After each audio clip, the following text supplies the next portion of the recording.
Lesser coffee. Wrong window. I kind of like this idea of calling tea lesser coffee. It just amuses me. I mean, it's There we go. totally wrong. No. Why? Hot chocolate's lesser coffee. Why is it doing that wrong? It's behaving poorly. Oh, hey, Naga. There we go. That was So doing sorry. it so poorly. Why is that so sorry?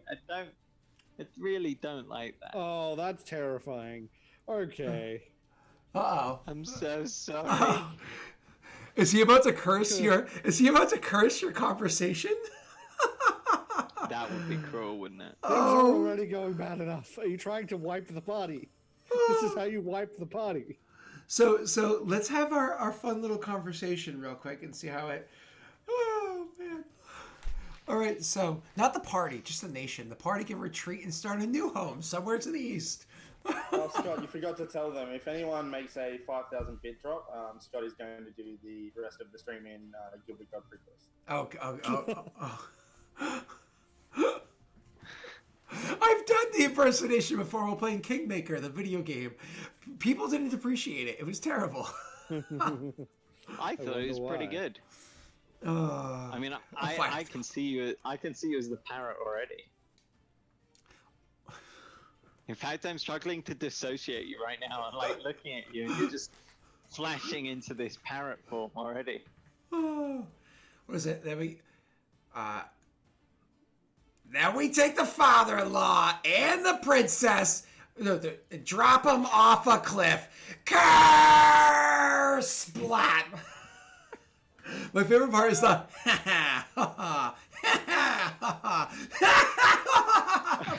you know, so like the back and forth of the Iago and Please clip all of that. I'm sorry, the new Aladdin movie was just garbage. Like it had a couple of nice moments, but the original's just so funny. It. Don't. Is that the live action one? No, and they auto tune Will Smith because he can't sing anymore. So, you know, it's bad. So could he sing before? Was he a particularly good singer? Like, no flame intended. Yeah, no, he could hold notes. I mean, I actually in the '90s I used to like Will Smith. Genie's songs are pretty out there. Like they're pretty. Yeah, yeah. I Big Willie style. Easy. Big Willie style and whatnot. I used to get all of his albums within like a month of coming out back in the '90s because like I liked it and my parents allowed it because it was clean. He only ever released one song that wasn't clean, which we've talked about a million times on this channel. But anyways, so let's get into this little conversation and see. Okay, that's not what I expected. So you're getting prepared to you call for parlay. No, you don't worry about it. So you call for a scout. You call for a what's it called? Parlay. So you send one of your trusted soldiers out there with a white flag to go and meet with them, and he comes back with no head. No, to go and meet with them and to say that the chosen of the Quill would like to have a parlay with the commanders of these two armies, that sort of a thing. And they do come back with a message saying that they would be willing to parlay with you in terms of parlay. Terms of parlay being you're not allowed to bring any more than a small group of soldiers with you, and they must hang back a distance from where it is that the two of you will meet in the middle. So, pretty standard. So we'll meet like on the bridge. On the bridge is actually perfectly fine. Like on the bridge itself, and your soldiers will stay on your half of the bridge, like on the land, not to set foot on the bridge, and vice versa. Okay. Right? And they look to agree with you. As you're looking to leave, looking to like head out to the parlay, how many soldiers do you bring with you? They said a small group. They didn't give a specific number. 20. So you bring like a score of soldiers with you, and are these all going to be of Wherein riders, or are you going to allow them to like take time to like rest and take some of the foot soldiers? So there's two I'm going to take Wherein riders because I'm their commander and we've fought together now, and they might take offense at me suggesting that they're not competent at defending me. Nope, that's fine. So you grab, hand select 20 or have a lieutenant hand select 20 soldiers to go with you, and you're going to take Raven's Riders there. As you're preparing to head out, literally on your horse, strapped in, strapped on, ready to do what you, ready to head towards the bridge, you have a soldier come up to you and be like, Chosen, before you leave, the general wanted a quick word with you. Really, Leon, right now? Very well. Where is he? At the tents. He's set up for his maps and the like. His command tent. Baron will give an order for the riders to wait there, and then spur his horse. You ride quickly over to meet at the command tent, I imagine, quickly dismounting and walking in with a bit of a fruffle. And you can see that he's standing in there, and he has the maps laid out as previously described, and he has like a couple of pieces and whatnot set on the map. As you come walking in, I'm sure you take in. Hi, Chloe. As you come walking in, you see. Scott says hi. You see the different. She brought me a cup of tea. Of course, lesser coffee. You see like the different pieces that are on there, and blah. I'm just jealous of what we. Yeah, of course, yeah. You want to be on the receiving end of that. Of that. Yes, that's right. It's. I want the Neil hearts. Please, Neil, give me all of these. Oh, look, now they can clip it.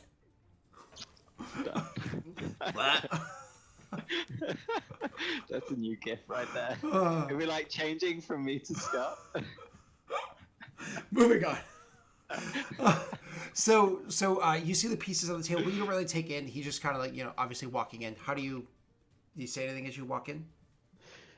No disrespect, General, but this better be good. I was about to attend a parley, and I don't want to miss it. I wouldn't use the word good, but it's information. I've received a report. Go on. Time is of the essence. So, as you know, we do have spies all over, keeping an eye on various different things. More information coming in as we go. So, I will be brief so you understand. The army attacking Vigil is 2,000 strong. Martyr, have mercy. The bad news is their numbers. The good news is they seem more like slaves than they do soldiers. Good. Beyond that, the what are they called? Beyond that, the Riders of Wherein. We've received word. They've passed by. They were successful as in Ostrad. They did successfully defeat the reserve armies in Ostrad. So potentially this army could have been even larger, but they've been able to hold them back. They've been able to defeat the armies there. Unfortunately, as you knew, the Riders of Wherein were not a small army. They were 200 strong. Apparently, they're no longer that. Less than 100 remains. They ran into some sort of situation. They were able to overcome the obstacle, and they come bringing a prize our way. I do not have any more details than that, and I'm looking forward to speaking with them and finding out what is going on. Before you ask, she is fine. Hold on, Hinta is fine. Well She's well done, Scott. You had to look at it was on the screen for a name. Yeah, no, I did it. It was actually in there. It was actually. Listen, Jake, you be quiet. That was intentional.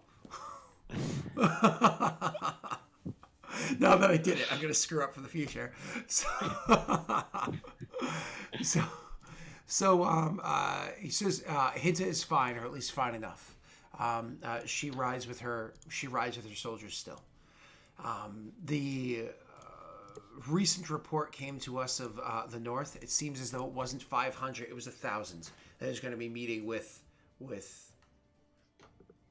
Val. We'll be meeting with Valrin. Yeah, be meeting with Valrin and the Free Folk. Our prayers will be with him, as this is not going to be an easy fight. About that, yeah. Very well. In that case, well, the information is good. Perhaps I can expect some reinforcements here sooner than you thought. Alternatively, it seems that I am not giving you the kind of option when I send you to Vigil. 2,000... that will shake anyone's nerves. Their walls are tall. Their defenses are strong. They have their methods. They'll be outnumbered 2-1, but certainly their tactics and their positioning will be greatly in their favor. I think they could hold for a considerable time, 2-1 odds, and perhaps even against greater odds, they'd be able to hold for some time. I'm not too concerned about the people of Vigil and their ability to hold. My concern is, of course, just about the innocents that lie behind the walls, those that did not choose to fight. Indeed. Still, I feel this changes little. I would still be keen to have you go and crush this army before anything else happens. The last thing we want is Beltern having not only a huge army of slaves or coerced individuals, but also a large force of trained soldiers. I don't know if Vigil soldiers would be willing to take a knee before the rulers of Haude Gwenh, but it's certainly not a situation I want to find myself. I'm referring to us being murdered, and the forces here joining up with that army, and the forces of Rid joining that army. He nods. My apologies. I also wouldn't see Vigil doing that. Does this change your plan? Not for the moment. Let's see how the parley goes. Nods. I'll be awaiting orders. With my council. Wherein would head down once more to the guard and begin the trot down towards the bridge. Okay. And you do exactly that and start joining with them. And one of the soldiers like, good deuce. Good and bad. I'll tell you afterwards. And they don't question any further than that.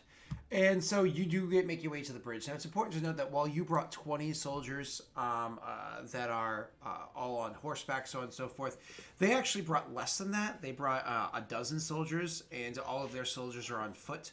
But you're also going to be this single person going across the bridge. There's going to be 2 people on the bridge over there.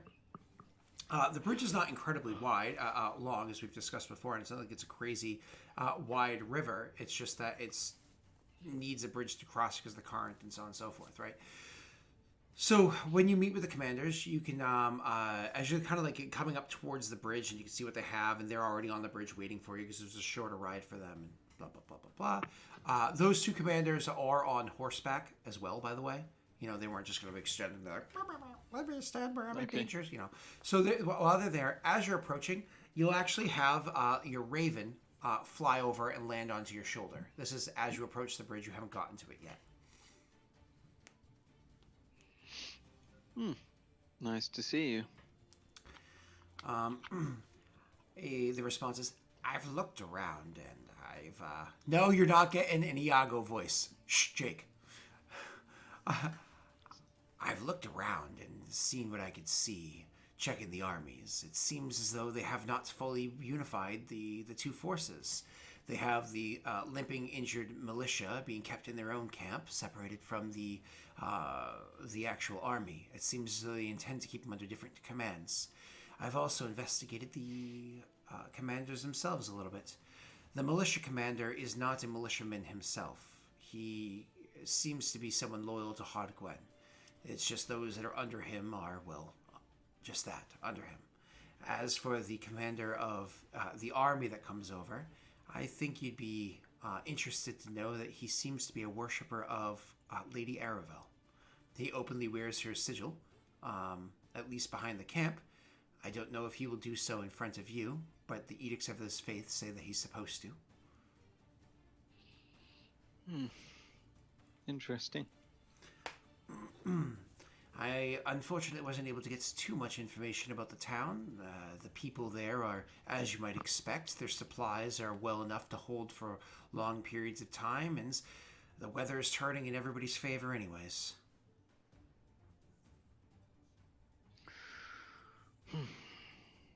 Well, let's hope that these talks go well, because I need to buy some time. Perhaps you could turn on that fiendish charm of yours. In what way? It was a joke. He looks at you like with that bird, like side eye. As Rayron approaches, he's gonna cast fallback strategy. Yep. That lasts for how long again? Let me look. 1 minute per level. That's pretty solid. So it's 5 minutes. That's yeah, so it's like good for a combo. Yeah, it's always one of those, like, as you are walking up to the bridge, kind of grab your, whatever the focus is, and it says Divine Focus, which is kind of funny. DF is Divine Focus. Oh, I didn't know that. That's interesting. Yeah, but that only applies if you're casting as a Divine Caster versus as a... Which obviously I'm not. Yeah, so you would just say your words and somatic. So you don't have a focus. So anyways, you move on. So you go riding up to the bridge, and the two men are already on the bridge. I mean, they're both of them happen to be human. Both of them happen to be a good bit older than you, but not like old age by any stretch of the imagination. And one of them is clearly outfitted better than the other one. Clearly, they're stationed higher than the other one. But you imagine both of them have some degree of significance amongst the peoples of Haude Gwenh. To what degree, perhaps you care, perhaps you don't, but you don't really know. Yep. And they await your riding up. So as you come riding up, one of them will actually call out to you. This is the one that is lesser dressed of the two, and says, "Bring enough." Well, I don't really have a smart reply for that. I could say the same. He motions to the army behind. And so when you say, I don't really have a smart reply to that, he actually does, just like I did, he does chuckle. But it's one of those, like, he clearly meant it as an insult, but when you didn't have an appropriate reply, you didn't, like, push back, he actually almost appreciated it. You know what I mean? Like, he chuckled along. The other guy stays kind of stone-faced the entire time. Not, like, true douchebag, but definitely I'm in commander mode kind of, practiced look. And so as you come walking up, the better dressed one, commander, we could say, colonel and lieutenant for simplicity, because names don't really matter. So the colonel says to you, "You've asked for a parley and you've received one." Yes, commanders, thank you for accepting that. I do appreciate it. My name is Rayron. I'm chosen of the Quill, one of the 3 leaders of Valoran. As we can both see, we have a significant number of men and women arrayed here to fight. I would be keen to avoid this eventuality, if we can. As your lieutenant has already encountered, my men may be lesser in number, but they are greater in other ways. If we do fight, a great many people, both on your side and mine, will die.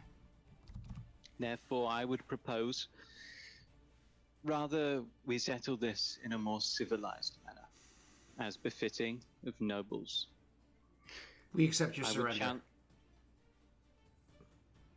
I would challenge you to single combat. You may send forward a single man per army or champion, and we will do the same. Of course, should you be too afraid to face one of our men, then I understand. But the way I see it, there's no sense in burning bridges. Why don't you say these words and I'll deliver them with your little technically speaking, our early part of it was you being diplomatic, so I was going to say diplomacy, but your tail end was almost meant to be intimidation, so I'll allow either role. It's your call. I'll choose diplomacy if that's all right. Yep, that's fine.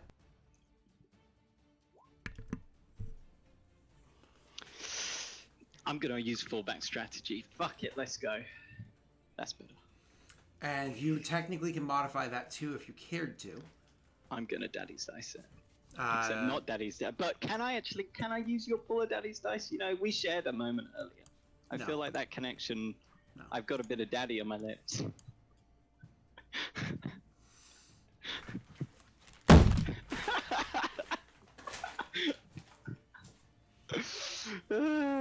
That is what we call vicious mockery. Oh, there we go. All right, God. Tesh does need it. I don't know how many luck die we have. 4? Well, roll one and you'll find out, and then they'll decide if they want to add to it. The button doesn't work. I know. You have just a flat roll. It hasn't been repaired yet. Thanks, Josh. Excuse me. I'm kidding, Josh. We love you. Fuck. You still have 4 left. Okay. Now you know, Tesh. You got this, buddy. Okay. I most definitely do not have this. I have faith. Okay. So you have a 26 total with your diplomacy check. So there's a moment where you can see the two of them. They listen to your words, and so it's not the colonel that does, but instead the lieutenant. That after hearing your words, you can see you've got him a little bit swayed, and he leans over to the commander and to the colonel, and starts the conversation with him. And so the two of them are having a whispered conversation back and forth. You're welcome to roll a perception check if you intend to eavesdrop, or you can intentionally turn your ear elsewhere. If I can eavesdrop without making it obvious, I will. Yeah. I don't want to be Yeah, one of these, or you're like. Yeah. Get out my little glass cup and. Yeah, I'll just say that I'll change the DC for you. That's all. Yeah. You want to daddy that? No. Okay. So you are so you're listening in, but you don't really hear any words. You hear occasional sounds or whatever. But and they have the conversation back and forth, and you can actually see that the colonel is not very convinced, but the lieutenant very much so is. And so the colonel finally looks to you and says, "Your champion, be it yourself or otherwise, against our champion, and the losing army." The losing army will allow the other free passage over the bridge.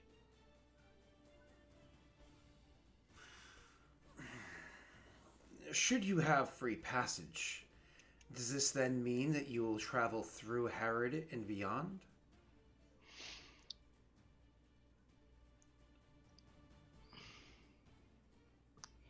If you wish it of me, then I would agree, should we win, that my army will not lay siege to Harrod. I can agree to those terms. And then, should we win, our champion against yours, then you, likewise, will not impede our march. We'll allow you to pass across the bridge unimpeded.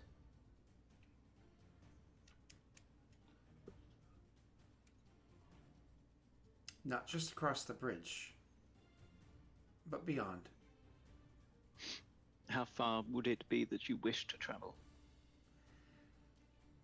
We have our destination, and I don't wish to put stakes on the lines that just mean you're going to come at my backside a handful of hours afterwards. I agree not to impede your progress until you have reached your destination, except if your destination lies within the lands of Daelric. Do you find that acceptable? Yes, I do find that acceptable. These are terms that I can agree to. On our honor, then. Yeah, indeed. How many did join you, by the way? How many joined you? We saw the army approach from behind.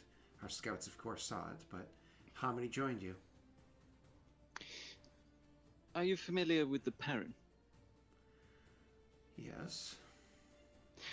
I don't know whether you've heard of a General Jaeger. Let me make him a check. And,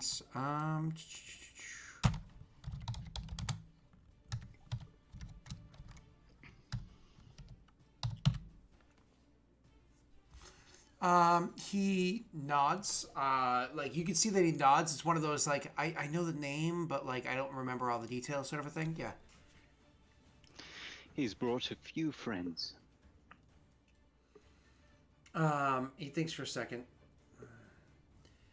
Are you allied with Paradel? Not at all.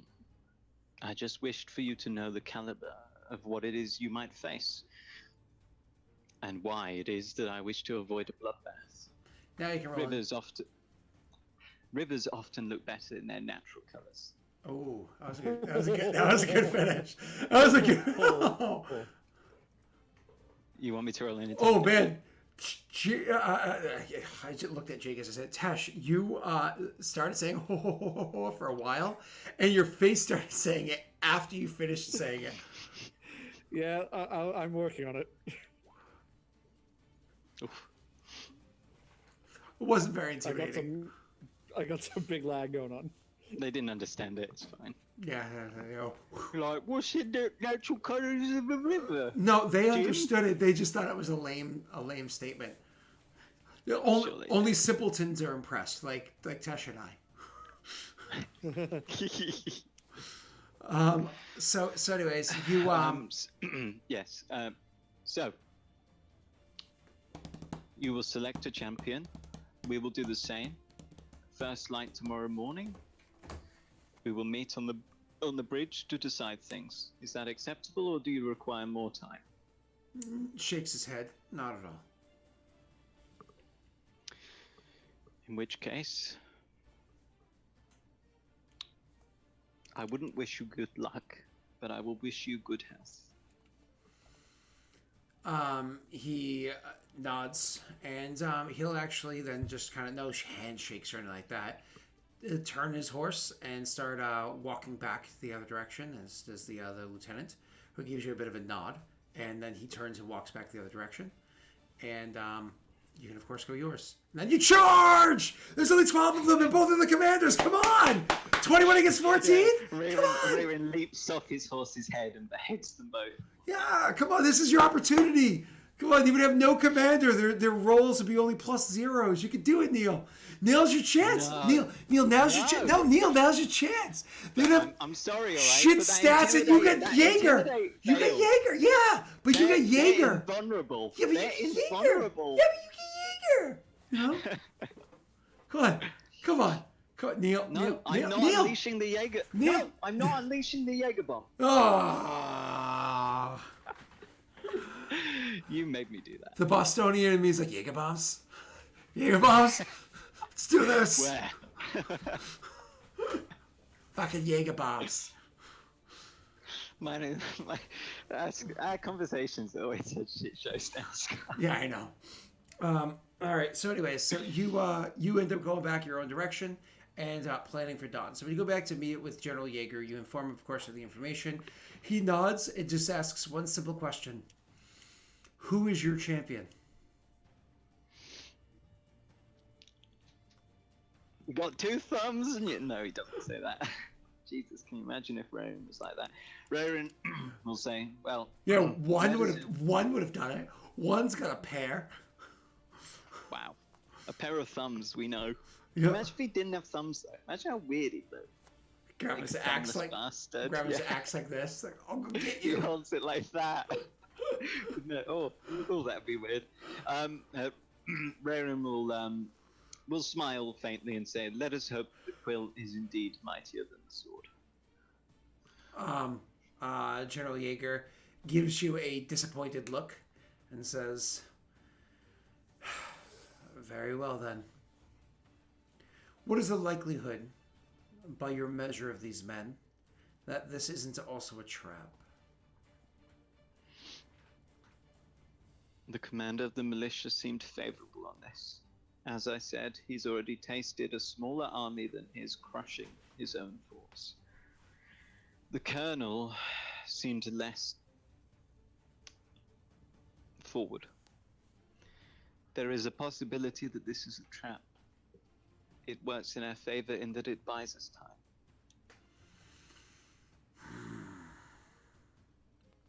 Very well. We'll allow things to proceed. We'll prepare for worst case scenario. Our routed trap will have set up as everything discussed beforehand, and we'll wait to see how this all plays out. If something does go wrong, take my sword and return it back to Valorant. nods and says, if something does go wrong, your body will be brought back to Valorant. Your people deserve at least that. Wherein would give him the salute that he first gave him, the Paradel salute, say General. He'll actually slightly laugh at that, like a chuckle to that one, because, you know, obviously the implications, everything are on him, and his demeanor has changed slightly since then. And he will kind of like nod or whatever back, and you guys go your separate ways. We'll flash forward over to... You're the first one to step through the gate. You have your group with you, and then afterwards all the other soldiers come behind you, and so on and so forth. Until eventually it is, what's his name there? Runbox. What the hell's his name? Give me a second. I'm trying to remember without looking. He'll get there eventually. Hold on. Am I still a slideshow, by the way? An E? You're a bit better. It begins with an E, Scott. Edric. I'm getting there. Edric. So the last one to come through is Edric, and that's when you have the couple of spells we tossed on Edric to give him a bit of his mind back. And Edric's just kind of like, I'm ready for a fight. Like he realized that he wasn't like daywalking, like daydreaming or whatever it was. He takes the book and he tosses it to the side onto the table, and he's ready to fight, as we discussed last session, right, Jake? So there you are in the bottom of the temple. Now the water is no longer there, which means that there's theoretically two ways out of this old place. The first way out of the place is the way that you came back in, that long sloping tunnel and whatnot. Since the goopy stuff, the souls are no longer there. You can actually, the sludge or whatever you want to call it, is no longer there. You guys can walk back out that way into the door that kind of like seals up behind you. Move the runes around the correct way to allow the door to open back up, and you guys can walk out that kind of like front entrance that was watched after all that time. The other place that you guys can go out is if you want to go to the doorway opening the rolling door or whatever, that leads to where there's a caged or gate or iron kind of like whatever at the ends, and you could more or less break that. You guys snuck out that way before, utilizing the kind of like portable hole oozes that were there before. You could, in theory, just break down the bars and make your way out that way, putting you over by the river's edge. I don't know if you have a preference to this way versus that, or split. Not the ooze way, the other way. So you're not going to go breaking open the gates. You want to go the correct way out. Yep. Okay. So you get... When has one ever done anything not by the book? Yeah, that's a good point. That's right. He writes his own book. So you go making your way out of the that initial area where the command station or whatever is, the teleporter room is. Excuse me. And you go up the tunnel out to the area, fiddle with the things. It takes you a minute because you're not very familiar with this. This was kind of like, I think Valorant was the one that handled this beforehand. Or no, it wasn't. It was, what's his face? Names are lost on me today. I'm so sorry, everybody. This I have to look up. Elliot! There we go. You said it right before I saw it. So Elliot, the way that Elliot kind of had done it. So it takes a minute for you to figure it out, and you get like the blocks put back, and the door opens back up, and the stairs or whatever that were there beforehand, and you guys can make your way back out. Now, once you're in this front area of the actual like chamber, cell, whatever you want to call it, once you're in that area and everybody's kind of like gathered together, now is you really have to come up with your strategy, what it is that you're going to do here. I keep yawning, sorry everybody. What it is that you're going to do here. Why don't you have some greater coffee, Scott? A potion of greater coffee, perhaps.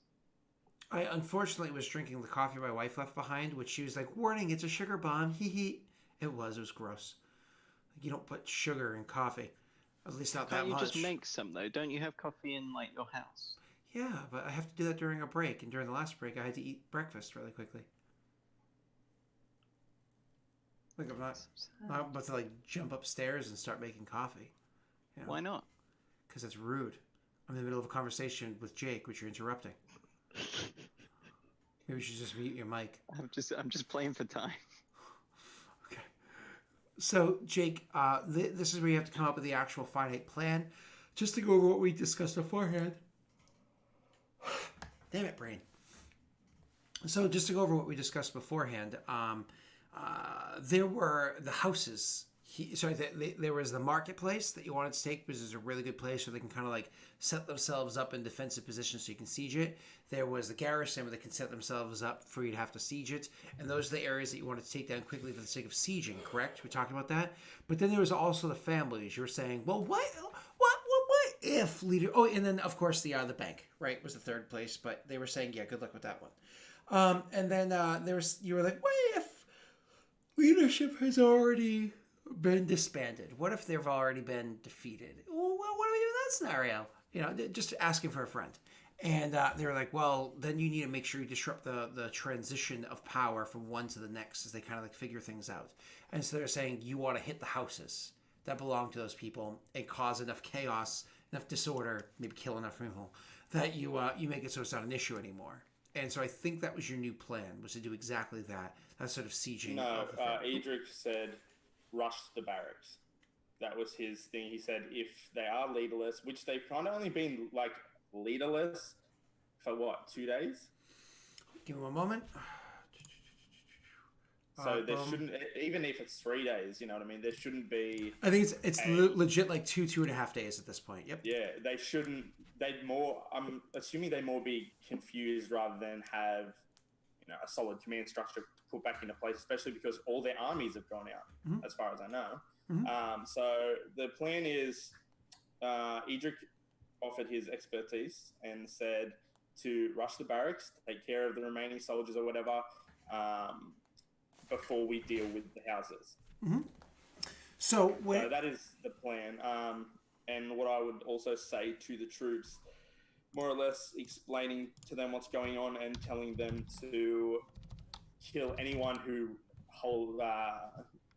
raises a blade to them. Anyone who comes at them wanting to fight, kill them.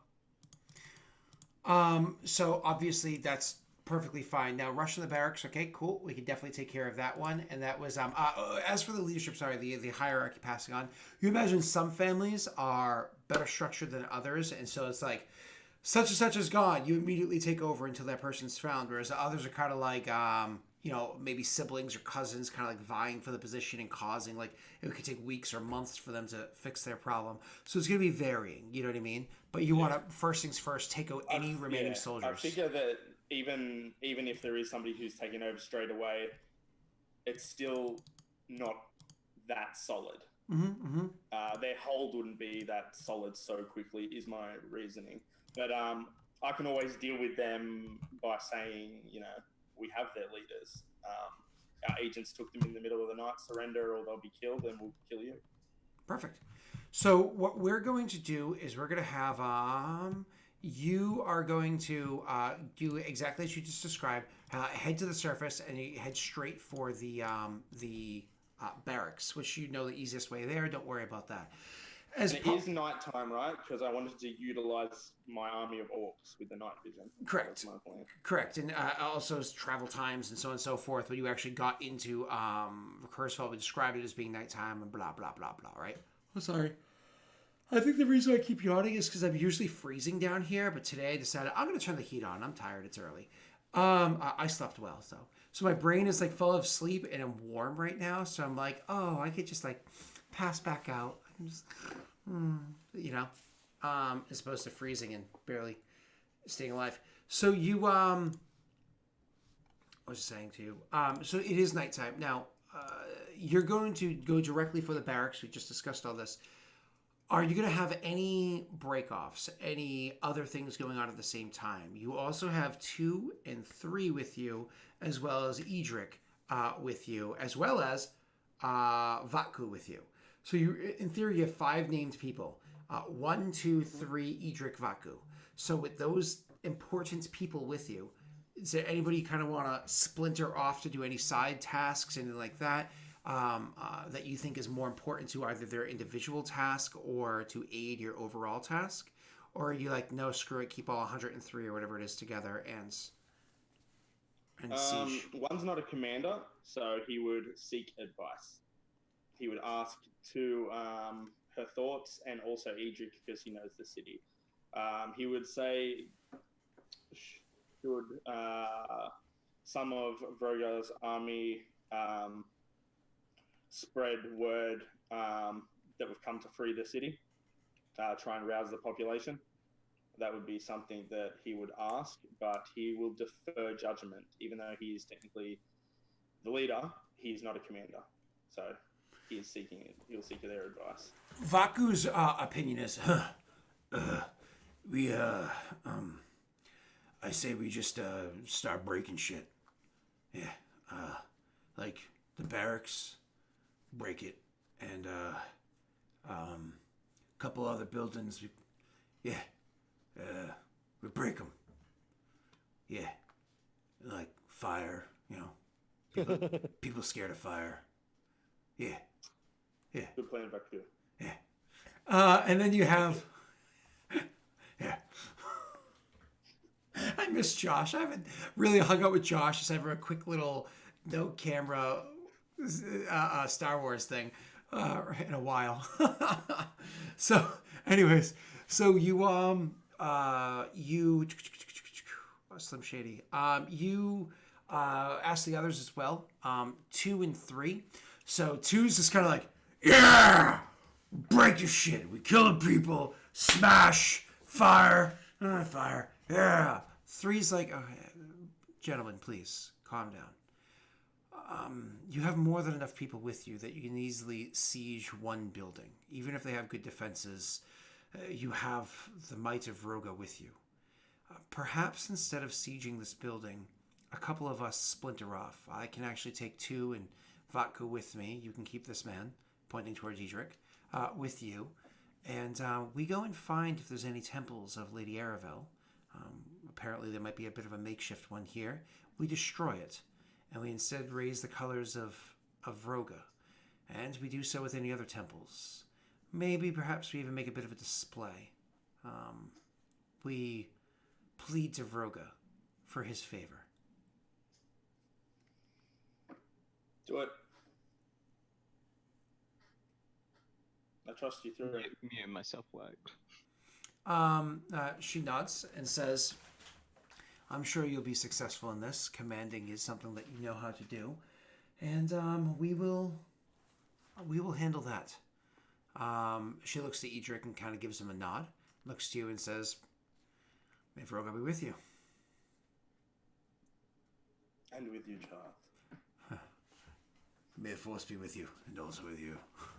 With you, child. Pat, pat. Now, we got to come up with the actual phrases. Like, it's your god.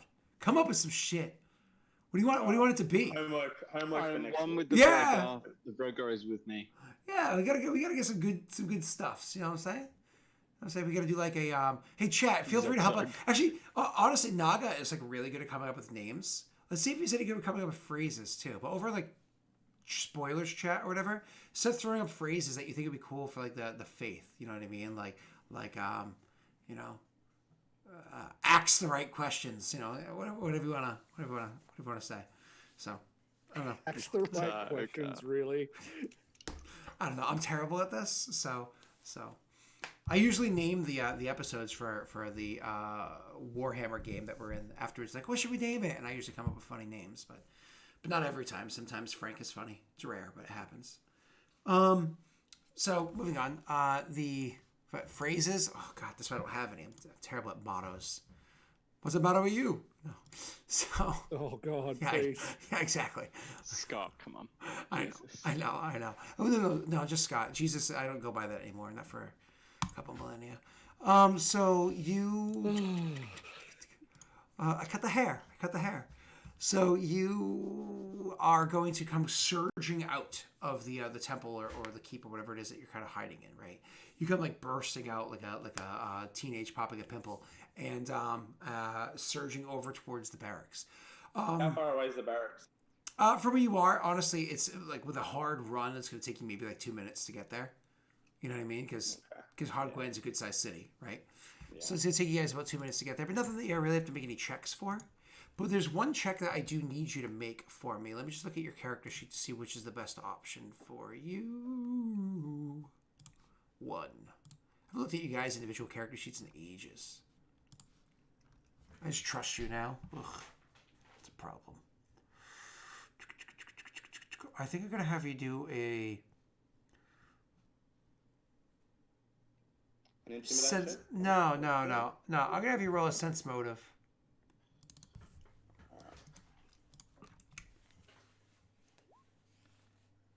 Oh, would you like to modify that?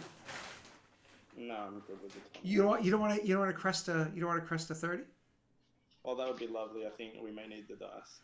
Okay. And 28 is high enough for all. Yeah, one of us is coming back changing before, and it's Tesh. Next time we meet Valorant, he's gonna be like, he'll like have proper like Rambo paint on his face, and he'll be like, I've seen things in the jungle. I've done things to survive. He's holding up a monkey. He's like, just ask no questions. Just like cracks the head off and just. Oh! I was saying like he pets the monkey. Like, oh. Jesus. Who holds a monkey like that around the neck and then pets it? I was like around the waist. They're like pet it because they're short. You know? No. That was around the head, mate. Oh man. Yeah. Okay. It's a big monkey then. All right. So moving on. I was thinking like those little ones like they had in Friends, whatever it's called, spider monkey. So you Squirrel. So you, sir, are as you're running along, you literally come across one guard. They're dead. You come across another guard. They're dead. And you make more than half the run. Granted, it's the middle of the night. They weren't prepared. They didn't expect a big surge in their city. But you expected some sort of a response. Some sort of a response. Like, legit. Where are the guards? Why are there no alarms being raised? Why are there people coming out of their homes or looking out the doors and almost cheering us on? What is going on right now? You get the impression that the people of this city are not really looking at you as attackers, siegers, whatever, especially since the people that are under your commands are not just like randomly cutting down anybody as they go. They're under your commands and you're telling them, we're doing this. And they're listening because they, of course, worship Roga and you and whatever, right? As a proxy. So they seem to almost be like cheering you on, like pushing you forward to succeed in your task, which you didn't expect. Does this change your approach, or does this make you want to do anything different on your trek to the barracks? On the way, seeing people and seeing them react that way, one would just shout words to them. He would say... Starts cheering back, like slapping his bicep. Or he could just be like, "Wah!" and then just attack the civilians. No. One, don't do it. No. Anakin Skywalker! Get the children! All of them! Oh, an orphanage? Oh, sweet, okay. Yeah! Yeah. Set course for the orphanage. Set course for the orphanage. That's where they're housing the real dangerous ones. Kill them all. Oh no, my internet connection is unstable. Guys, let's be serious. It's one that's leading this fight, not wherein. The orphanage is safe. Wait! There's a sigil to Lady Aravel on the outside of the orphanage. Burn This it. is cool because my Don't do internet... it, Scott. My internet's dying right now, so I can't defend myself while you're slagging me up. So you guys are heading towards the barracks. Do you do anything different? Do you change your course at all? Do you take any other actions on the way there? He would just say to the people, rise against your oppressors. We have come to free the city. And then he would say for Vrogar, for Valoran, and the Chosen. And he would just repeat it along, try and gather people, gather support. So, say the phrase one more time. I need to hear it real quick. I can't remember now, Scott. What's that? He's like, what did I say? I said something bad. What did I say? Must have been some bottom tier shit. Fuck. I think I said, join us, free yourself from the oppressors. For Vrogar, Valoran, the Chosen, blah blah, something like that. So not very chant worthy, more of like speech, a mini speech. What do you mean Yeah, that's but not it would chant worthy? be- What sort of low quality crowd do you have there? They could easily just pick up the important bits like Brogar, Valorant. Yeah. What was the other that that tag at the Chosen. end, they could chant, but the rest of it is a bit wordy, which is fine. And We and can you have get the we can chosen. have the orcs Just say the chant three because chosen. they're simple minded, so they can just chant the three. Just chant chosen. That's fine. That works. That's easy. You know. You think Vrogar, Valorant, you think Chosen. Haude Gwenh gives a fuck about the Chosen? Yeah. They do right now. So you start saying This this. one's got a really big axe. Why don't you roll me a diplomacy check, sir? And then I just realized something. God damn it. Roll me your diplomacy check. Give me like a fraction of a second to get to it. Thank you, Josh. Right? Build that wall. Lock her up. Like, you gotta keep it. Gotta keep the masses. Nice, simple Alright, things so too. I've Right. clicked it and nothing is happening. Oh, There we go. I guess I'll lock that. once you start getting things, make Mexico pay for it. Yeah, it's a little too. We'll just ignore that part and just take it out of our own funding. But build that right, Yeah. right. 15. Yeah. We don't see the result, man. Do you really not? Oh wait. Oh, Well, I now, heard something. now I Yeah, see there it. you go. I got the 14 and the 1, so 15. I got the sound. I didn't get the thing. Okay, so it's all good. We got it now. There we go. So you're down to 3 daddy's dice, which is nice. Sorry, luck dice, which is nice. So you got a 15. They are very quickly kind of like agreeing with you. Now, occasionally, one person might come bursting out of their home with like a kitchen knife sort of scenario and joining into no. the group. And then like here, another one might come out. And then up ahead, as like word starts to spread, a few others start joining in as well. It's funny, when I said roll diplomacy, and I was like, oh no, for a second, I thought you were going to remember you can intimidate as diplomacy, and then you're just going to take a 20 or whatever it is that you do. Take a 10. Yeah, I forgot about that. Yeah, but you didn't, so haha. But either way, it still works. So you get all of these people to start coming out of their homes and joining your numbers. You started this walk with 101 of you, or whatever it was, right? And now it's 108. Now it's 115. Now it's 130. As you keep making your way towards that last minute walk to the barracks. So it's not like you double your numbers, but you do get to the barracks. The barracks itself is well built of stone. Has its defenses, has parapets at the top. It's clearly been something that's designed to be fortified for scenarios like this, right? Maybe Haude Gwenh has a history of it. Who knows? Whatever the case may be, it is designed against scenarios theoretically such as this. And so everybody is shut up inside the barracks, but they do have a couple of, what are they called? Arrow slots, or what are they called? Arrow slots that they can take like pock shots out of. They do have areas of the parapets where they can defend themselves. They're 100% behind closed, walled, and shut doors to that you would have to siege against. You've brought your small band against however many might be in there, and you don't know how many are in there. But you can roll me an architectural engineering check if you have any ranks in it. If you don't. You can. I would also argue that they were not prepared. Mhm. So, they would have had like a few minutes, maybe, if they woke up straight away. So I was laughing at what Josh wrote in chat because. Anyways, so you would have a couple of minutes, you said. What what? did you say? Sorry. Only a couple Just of I minutes. would argue their readiness. Is what I said. No, Pretty much. they were prepared, absolutely prepared. Yeah. So they are locked up, shut up inside there, so on and so forth. And so there are people inside there. You don't know how many, but there's definitely like 2 up on the parapets, and there's definitely people inside the arrow slot windows as you're approaching. So kind of like the balls in your court. You're outside the walls. You have them already to a degree sieged. What do you do? So I can approach the. How big is the building? It's 2 stories, but it's not like it's incredibly massive in size. You know, it's probably about 30 feet in length and about 20 feet in width, 2 stories tall, and then the roof could be stood on. Okay. I'd approach one of the arrow slits and I would yell inside, "Join us, or I'll set you aflame and you will die."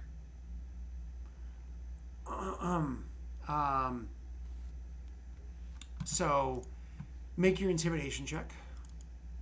27. That's annoying. Your numbers are annoying. And so you imagine that there's a degree of effect that your words have. But nonetheless, whether this conversation or not, the doors do not open. The situation does not change. As not you, but some of your soldiers on, let's say, the other side of the wall kind of get close and like rattle the, trying to throw an axe or whatever it is into the arrow slit. Whoever's back there takes 2 shots out and somebody takes like a hit. Like little things like that is like this. Not really anything worth noting beyond clearly they are actively defending their position. You know what I mean? Okay, I'll blister an invective. Are you going to set the crowd on fire? I'm going to set the people inside on fire. Does it explicitly say enemies? Blue beans a chat for me so I can read it real quick. A couple of factors. I love that idea of like he shouts something and everyone just suddenly sets on fire and starts screaming, and he's like, Oops. Be useful. Climb on the walls. and enemies who hear it. Okay. Enemies that is explicit.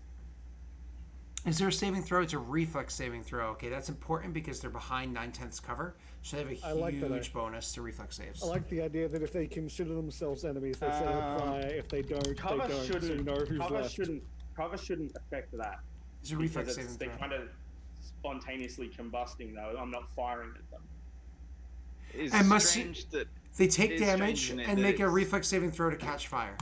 So it does affect because they have cover. Oh, I know they have a reflex saving throw, but I don't see how cover would affect it. Because you are the point of effect. You know what I mean? You're where it so comes it doesn't from. affect the damage, it just affects whether or not we catch fire. Correct. But you're also the point of origin and affects the point of origin. So This is like the idea of one just yelling into one of the arrow slits. Just, ah! sorry, improved cover is what it's called. We don't have 9/10. That was 3.0 that I'm thinking of. Improved cover is what it's called. Either way, so you do your blistering invective. So as you like make that statement and you're just like blah blah blah or blah blah blah blah, you say a word. Yeah, he would just yell like when they didn't what he called. He would just like yell now into the thing. And whoever's inside there, I don't know how many, but they all have. You also have to have line of effect, so it's not just everybody inside. It's people that more or less can see you. You don't necessarily have to be able to see them. They have to have a line of effect to them. So it's not everybody inside, but it's also not one person, right? So and roll me your D10 for damage, sir, because it doesn't increase.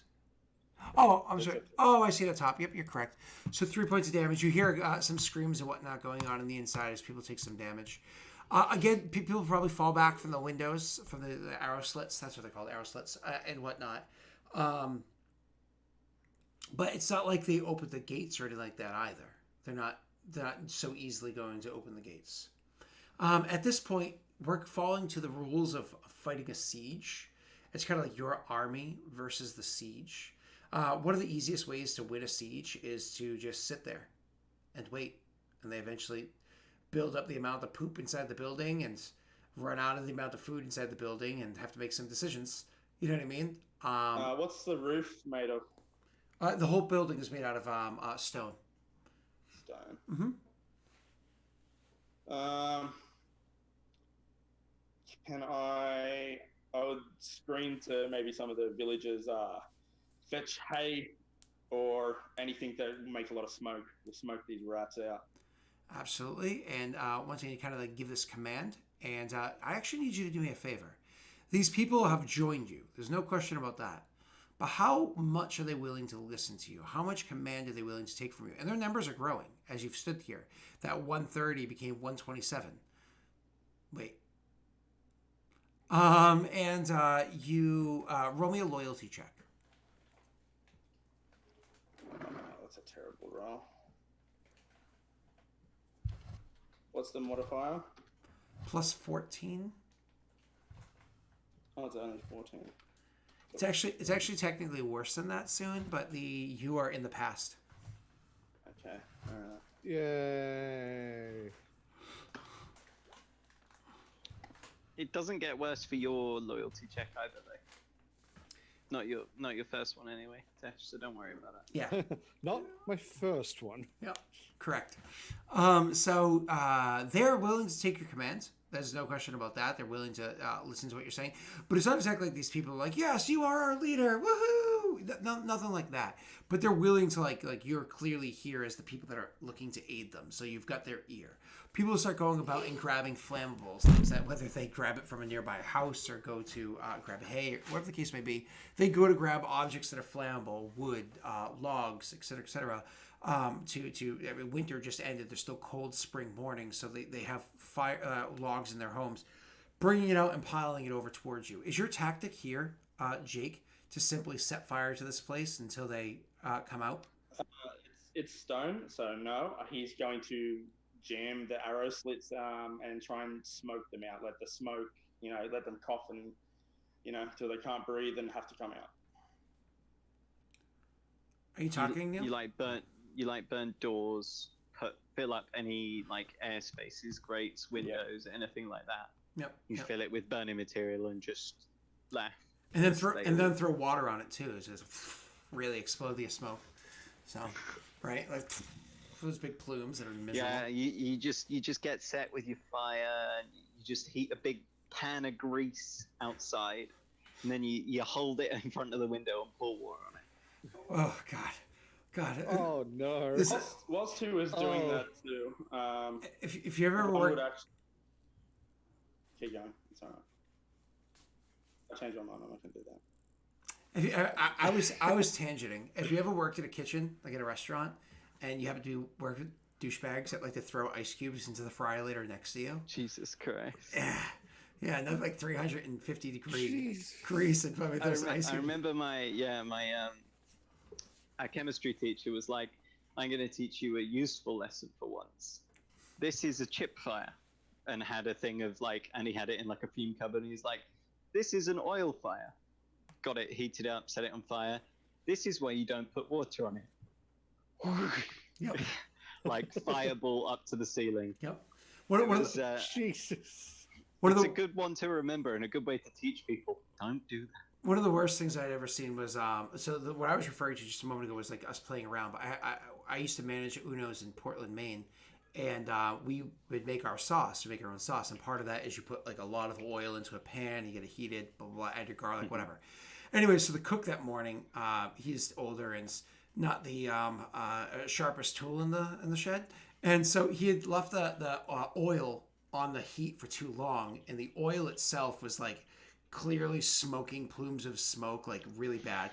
So not the end of the world, and like I was like, what's that smell? And he was like, oh shit, and like went over there, and the way that kitchen line worked is like ways you could walk by the line on both sides. So he ran in one side, like over where that was, and I happened to be walking by the other side because I was managing. So I was like, okay, well he's taking care of it, not a big deal. So walking by, as I see him grab the thing and turn around and throw it into the sink that was behind him, which was like a deep sink, and I was like, no, don't! And he turns on the water, and just as you were describing, just kaboom! And it was one of those like, Jesus. I don't know if it was just his instincts from years of being a cook or the warden, because like my yell, but he like realized it last second. So as he turned on the water, he was like, oh shit! Like so he didn't get hurt, but oh my god, it was like one of the most frightening things. Where like I'm across the way and I'm like, and then like, oh shit, are you okay? Are you okay? Like oh god, it was like it proper goes up big, doesn't it? Yeah. I was surprised. Yeah.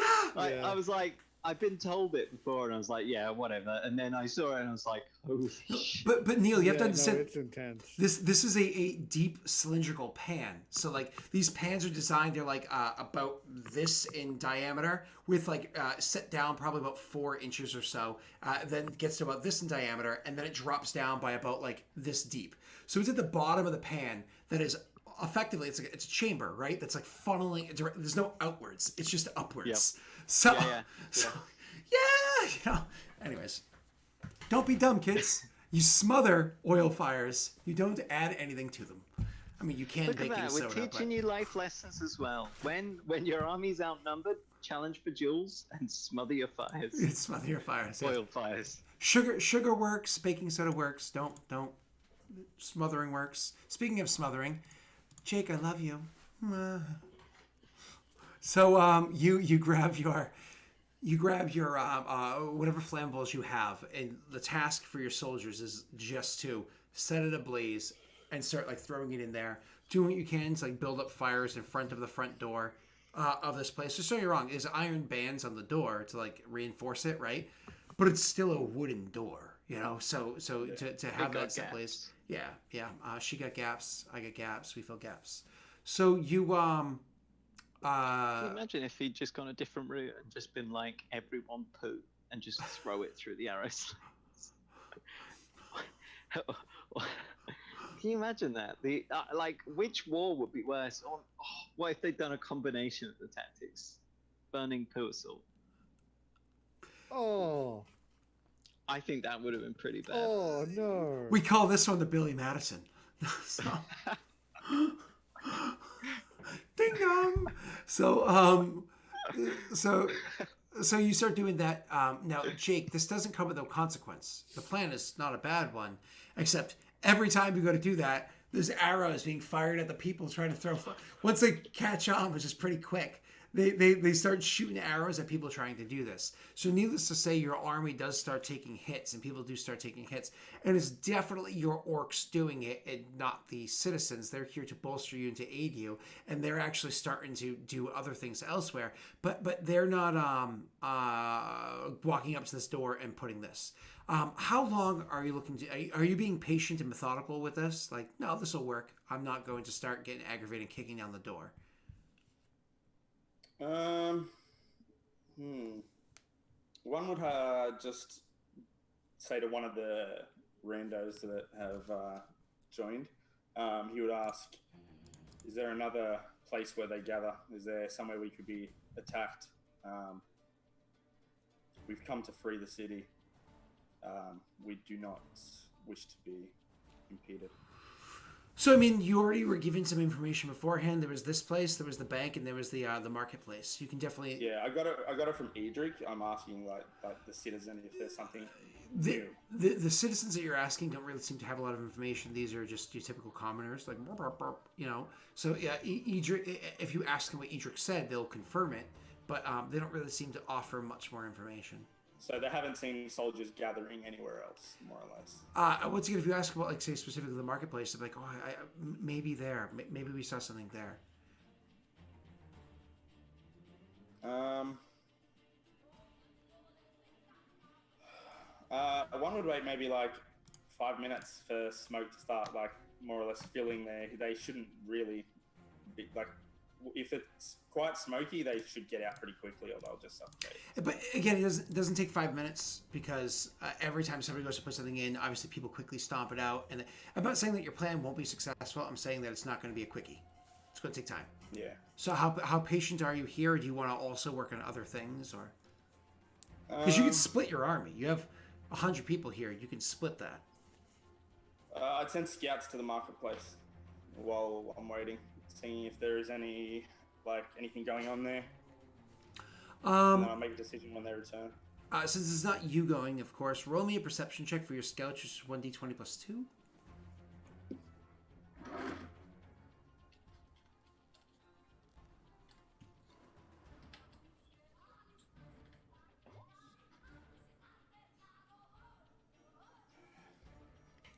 And to answer your question, Josh, until the end of the spell effect. And ew. yeah, they actually do a pretty good job scouting, and they do inform you that the marketplace. There are guards that have gathered there, but to be very clear, not a lot. It's like they know this trained fall pack position, but there's less than 12 guards there. Okay, I'll take 20 men and go attack them. For simplicity, we'll say 25 because that way it's a tiny army, right? So you grab them and you will go attack. Now, do you yourself go? Or do you just allow like a lieutenant or actually Vatku to go take care of it? Yeah, Vaku can go take care of Sorry. Vaku is with 2 and 3. I meant Edric. Do you want to leave Edric here and you can go? Or do you want to send Edric? Or a nameless? No, Edric can go. Edric can go. That's cool. So Edric will go and head that up. So you take a splinter off like 25 of your men. But again, their numbers are bolstered by others that are joining with them and so on. So because like you're kind of like splitting your forces, you're trying to make sure both locations take it at once, blah, blah, blah, blah. Actually, you're going to take time, but you're going to succeed. Hours are going to pass. In the interim, when hours passed, needless to say, Vaku 2 and 3 are having their own little task that they're working on, and they're being successful with that as well. They have gone to the Temple of Lady of Aravel, and they have properly sundered the temple, killed whoever's inside, destroyed any artifacts, whatever that might be to there, and so on. One of the things that you notice is that, because again, hours are rolling by, this is not an easy 2-second done quick siege. When the morning rolls around, this is the morning wherein I believe Tesh is starting his battle. His battle is starting this morning. So when morning rolls around, there's actually displays in the sky. So in the morning light, right as the clouds really starting to take that change, take that color, so on and so forth, you start to see like images, like you look up towards the sky, like seeing the sun come, kind of like your eyes settling into their other spectrum that they look through, right?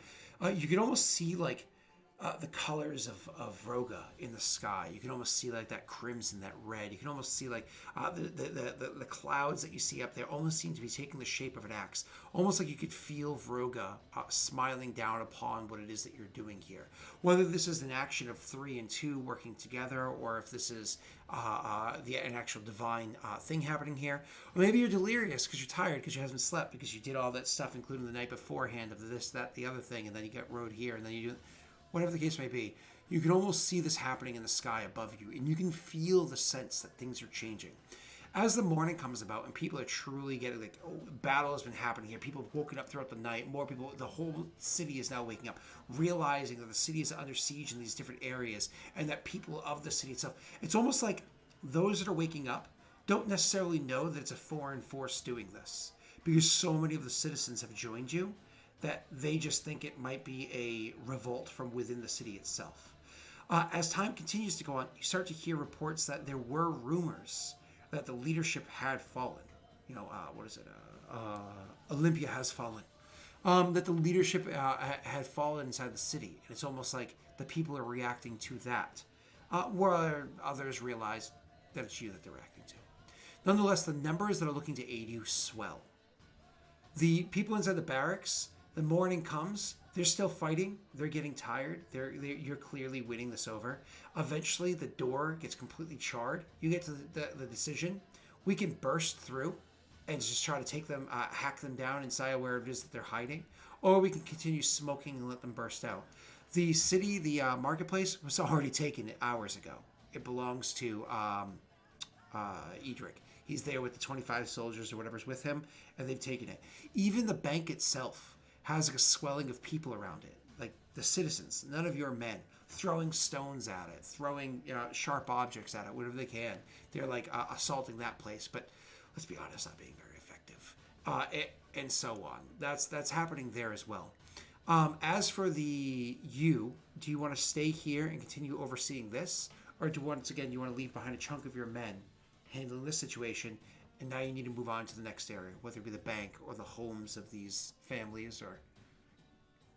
The next one would be the homes would be next. So I'd move on to that and leave some men behind. So you leave like 25 behind to handle this place, or are you leaving 50 behind and taking 25 with yourself and you're moving on? Well, are the citizens that are they going to aid or they're not? Yes, but they're not directly under your control. You have not assumed direct control. assuming direct control. Tess, you keep being like awesome, and then it pulls away. Like this is you in real life, your camera in real life, and then it just starts being like, you know. Moving on. So go ahead, Tesh. Jake. I'd leave 25 or whatever.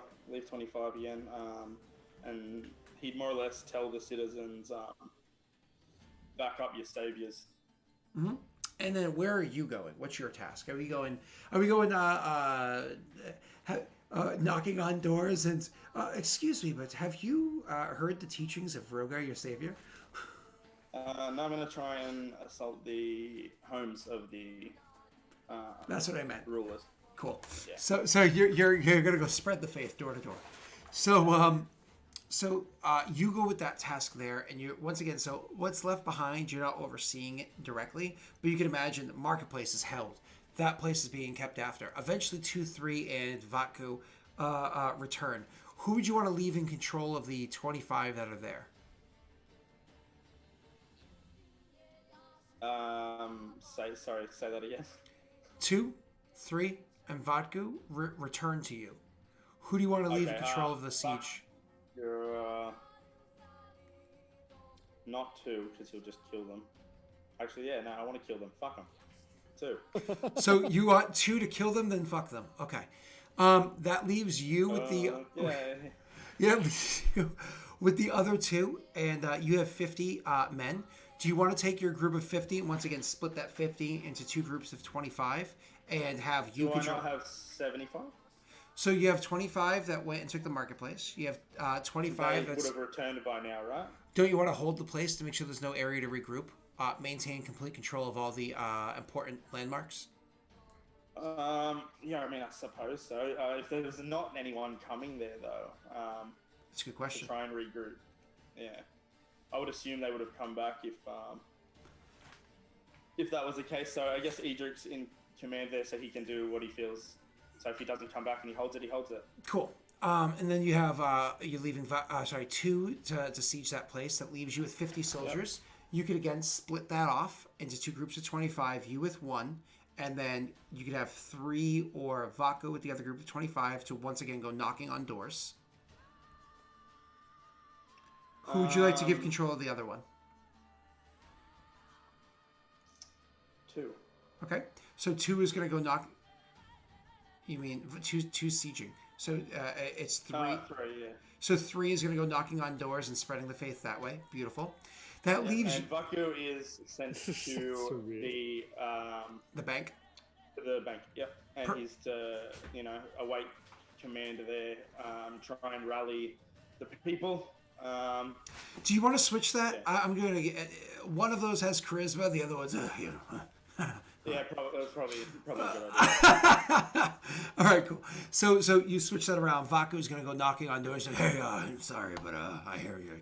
Yeah. And 3 is going to be the one that's like, people of Haude Gwenh, and you're hedony, or whatever. So you're going to, it's funny, we're actually on this wrong display here.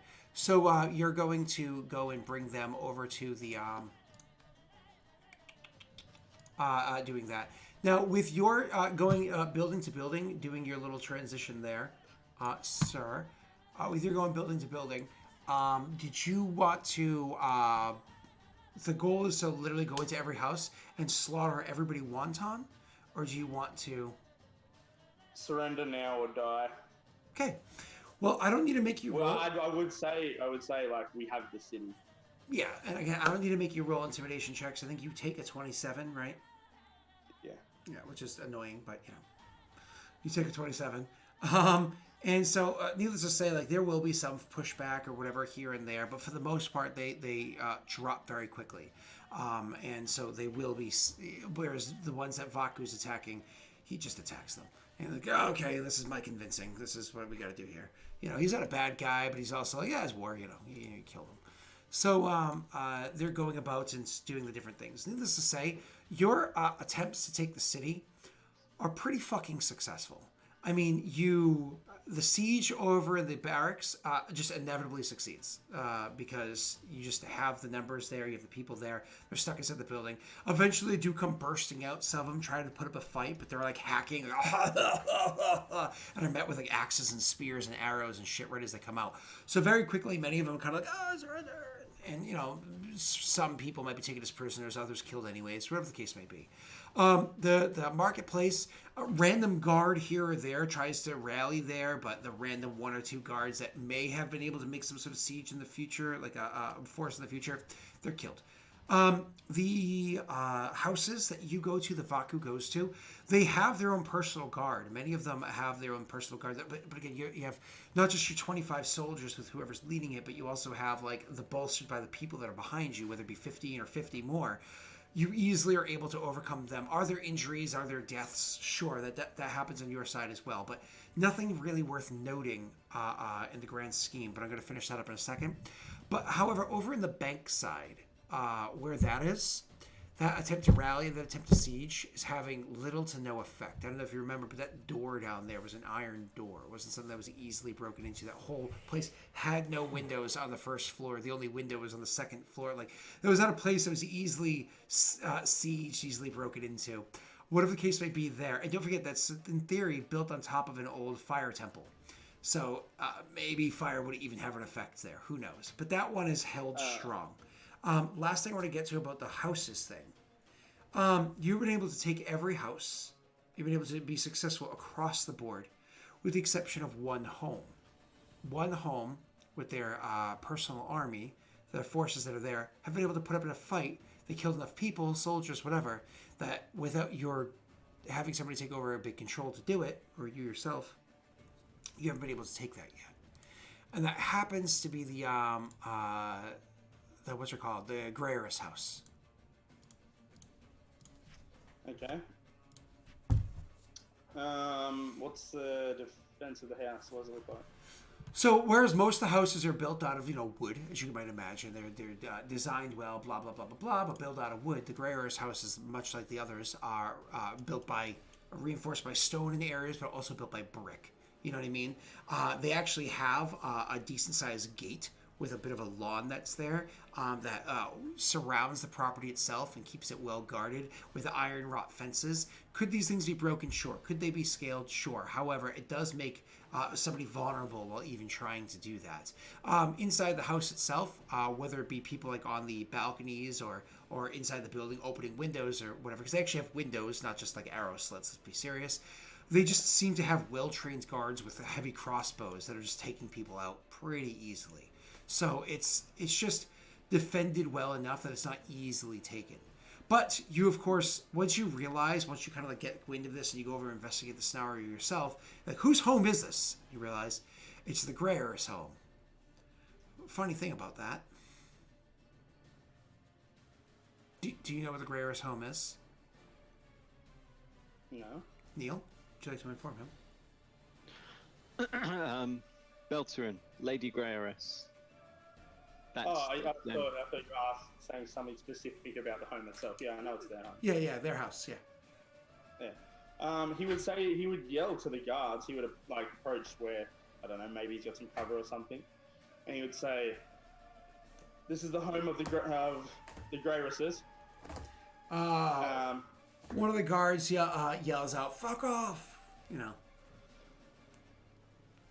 He would yell back, "Surrender now, and you won't be killed. If you do not, I will have someone relay a message and have Lord and Lady Greyrus killed immediately. You can explain to Beltran, if he lives, that you are the reason he is dead. They are dead." I mean, the thing is, they don't necessarily know that you have them. So you don't need to roll intimidation. The intimidation works in the sense that they believe you if it was true, but they have to question whether or not the truth is there. So they know they haven't seen the Lady or the Lord for some time. But seeing as this is like, I'm assuming, a personal guard or whatever, he would seeing there being no real response, he would yell, "If you are the personal guard to the Greyrus family, you know of the cave We took the cave, we took them. That's why you haven't seen them. The decision lies with you. If you do not wish to surrender, eventually you will be taken care of and you will be killed. Like I said, should you somehow survive, which you can't, and you see Beltran again, he will most likely have you killed due to the fact that we have killed the Lord and the Lady of the house. This is your final warning. So there's do you give them a gap of time to discuss things? Like how long between like speaking and action do you allow? I'd say you have 5 minutes. 5 minutes is plenty of time to talk. Okay. So they there is going to be conversation that happens at the inside as they're discussing with one another. And again, I'd love to make you roll Intimidate, but the rules allow you to just take a 10 whenever you want. There's no limitations to how often you can do that, which is infuriating as a DM. I'm sure any DMs out there watching this, no, like, I can't. I have no chance to make you fail. You just succeed. So you are rolling. Sorry, not rolling. You get your 27. Eventually, the door opens up and a guard comes out with their hands up, like not looking to fight. Clearly, like coming over to the gates. Yeah. And they say, Beltran said as much. He said that his mother was taken. That's why he swelled the army and went to attack.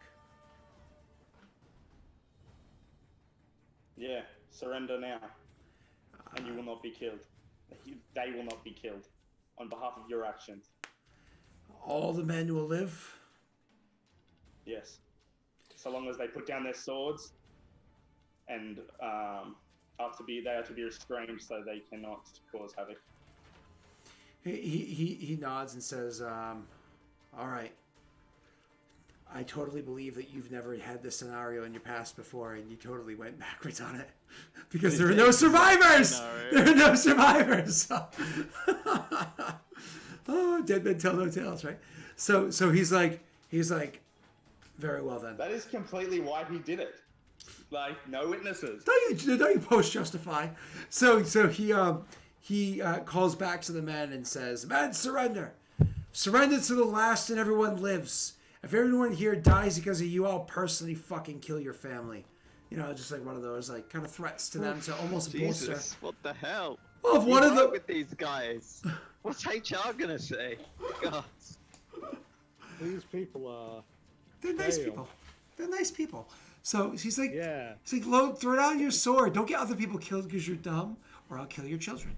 So So he they come out one at a time, throwing down their weapons, literally. So like as you look out the front door to this home, you see like swords, axes, bows, like crossbows, daggers, kind of like tossed to either side as the different men are coming out, helmets, things like that, and they come out and they surrender over in like the front lawn, like almost as if like if you to paint like a picture, imagine like an old mansion or like the White House or something like that. People just like were lined up on the lawn and just like down, surrendering. You know what I mean?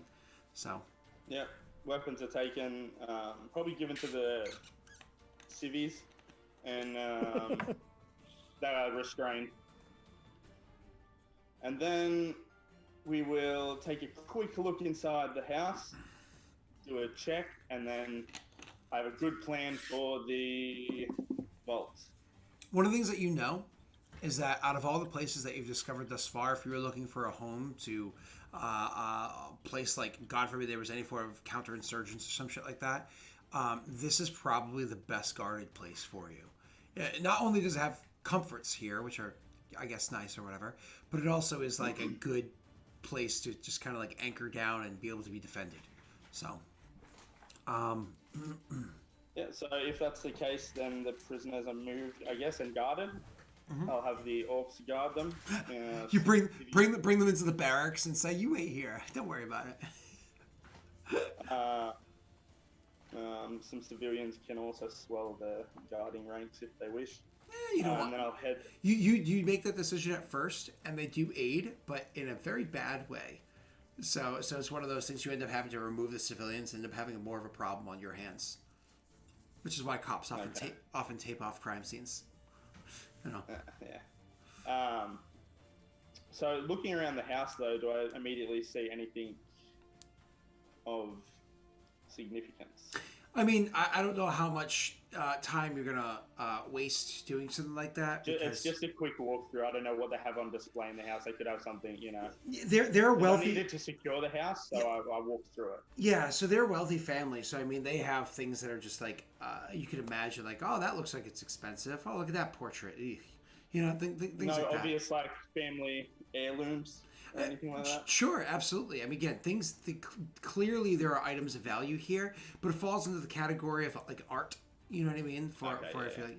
So definitely items of value here. But if you're like, is there magic? It's like that's a good question. So so you definitely see stuff like that because they were they was like the controlling family. So yeah.